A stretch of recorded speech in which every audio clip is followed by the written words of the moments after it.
The Legend of Zelda Breath of the Wild is pretty good. Now, I know what you might be thinking, it's the same Zelda formula in a shiny new package, but actually, it isn't. Breath of the Wild is really something special. Here are 11 little details that, in our opinion, make it shine.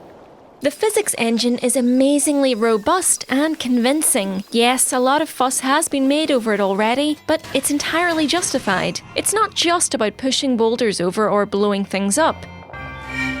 Check out the ragdoll physics when a character gets knocked over in combat. Even the item drops from enemies are fully physically rendered, and if they fall off a ledge, well, you'll just have to go down and get them. I especially love dropping bombs and letting them roll down the hill towards poor, unsuspecting foes. There's something about having even little things move and react realistically that makes you feel like anything is possible, and it pushes you to be more experimental in how you play.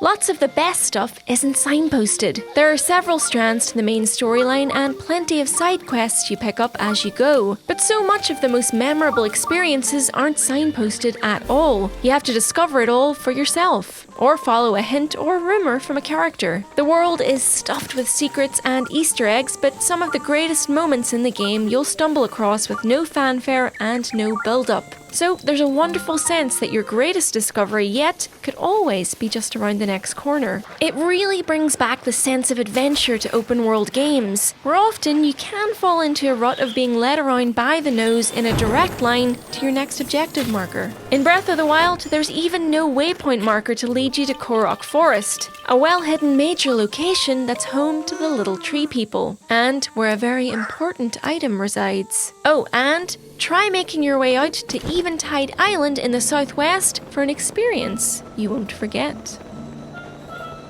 The horses have personalities. You have to tame your rides in the wild, and their stats and temperament vary quite a bit. Some horses are faster than others, some are stronger, some are more easygoing. Some will love you right off the bat, and others will take time to bond with. And as your bond with a horse grows, it feels easier and smoother to ride. And finding the perfect steed is a game in itself. Well, Epona's gotta be out there somewhere.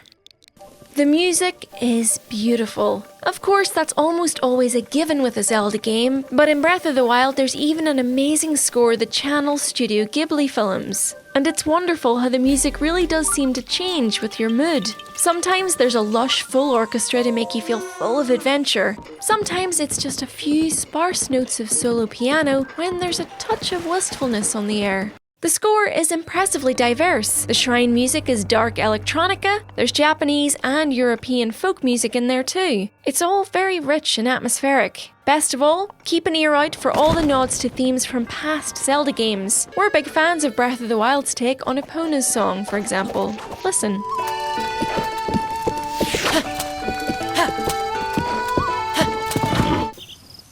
While we're on the subject of sound though, the game's sound design is pretty special too. It's worth playing on headphones actually, just to get the full range of atmospheric effects.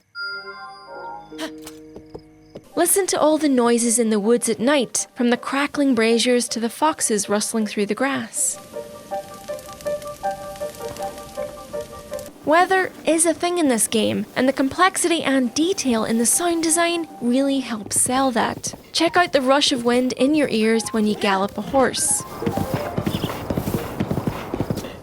Cooking isn't just a list of recipes, it's a system. There's no recipe list in the game, so you assume you're experimenting to discover specific concoctions. But in fact, cooking is a dynamic system that generates food according to what you combine. And every dish can vary a lot in the strength of its effects. So, it's about learning the rules and understanding how things work, and then applying that to what you have. That's kind of a metaphor for how the whole game works, actually. The art is a perfect blend of epic and characterful. Remember the great Zelda fanboy art wars of the noughties? Fans hated the cartoony look of Wind Waker, and then those eventually won over by that hated the more muted, realistic look of Twilight Princess. Breath of the Wild finds a pretty much perfect balance, using Wind Waker's zesty animation, bright colours and striking effects in a more realistic style that suits the epic landscape. The detailing on some of the environmental and character designs are really quite gorgeous too.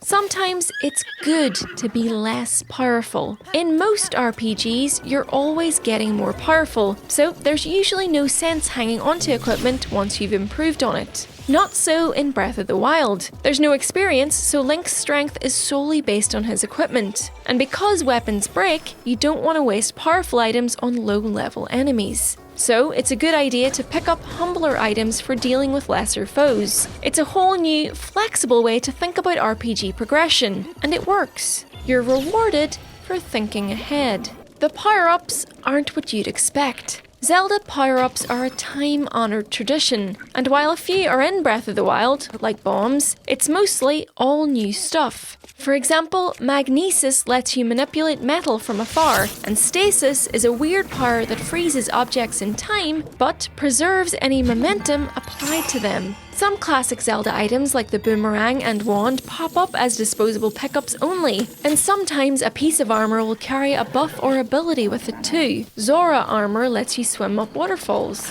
The powers even upgrade in unpredictable ways. It's all about giving you a tool set early on and letting you play around with it. The bottom line, as with most elements in the game, is to give you freedom. Combat is always about improvisation.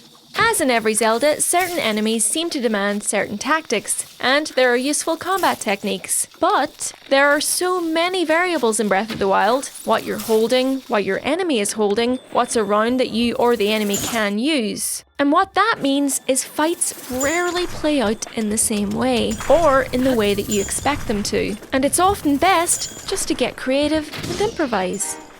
There's a little bit of every other Zelda game in here. Breath of the Wild is stuffed with references to almost every other Zelda game, from place names to musical cues, from Ocarina of Time to Link's Awakening. Now, much of this isn't new to the franchise, and some of this is fan service. Fans will be spending some time trying to figure out how and if it relates to all the other games in the timeline, of course.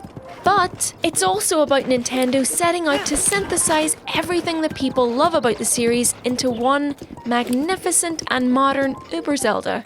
And if you ask us, it's a brilliant success. So, there you go. I think you can tell that we've been having a lot of fun with Breath of the Wild, and we're pretty sure there's still plenty more out there to discover. Let us know if you'll be playing, and do check out our other Zelda Breath of the Wild videos if you have the time. Johnny went and made some spicy simmered fruit, which didn't turn out the way you'd expect it to. And we made a list of 7 things that make Breath of the Wild the bravest Zelda game yet. Thanks for watching, and please do like and subscribe for more from Eurogamer. Bye!